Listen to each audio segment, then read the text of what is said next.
సందర్భంగా మీరు ఏ రకంగా అయితే ఎన్నికల్లో అభిమానం చూపించి మెజారిటీ ఇచ్చారో అదే అభిమానంతో ఇవాళ ఓడే ప్రసాద్ గారు మనందరికీ అండగా నుంచున్నారు.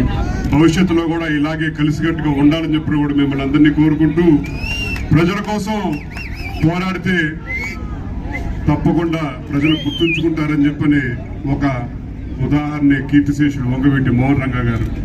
ఇవాళ ఎన్నిసార్లు చేశారు, పదవులు అలంకరించారని చెప్పని ముఖ్యం కాదు, చేసిన కాలంలో ఎంతమందికి తోడుగా నుంచున్నారు, ఎంతమంది తరపున పోరాడారని చెప్పని ఒక చరిత్రలో ఆయనకు స్థానం సంపాదించిన వ్యక్తి కీర్తిశేషుడు వంగవీటి మోహన్ రంగా గారు.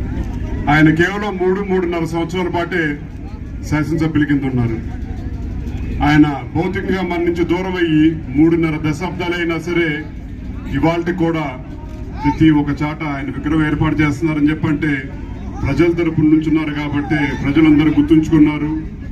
ఆయన ఒక కులం సంబంధించి, ఒక మతం సంబంధించి, ఒక ప్రాంతం సంబంధించి, ఒక పార్టీ సంబంధించిన వ్యక్తి కానే కాదు, పేద బడుగు బలహీన వర్గాల ఆశ జ్యోతి అని చెప్పంటే కీర్తిశేషులు వంగవీటి మోహన్ రంగా గారిని చెప్పని కూడా సగర్వంగా ఇవాళ కూడా చెప్పుకుంటా ఉన్నాం.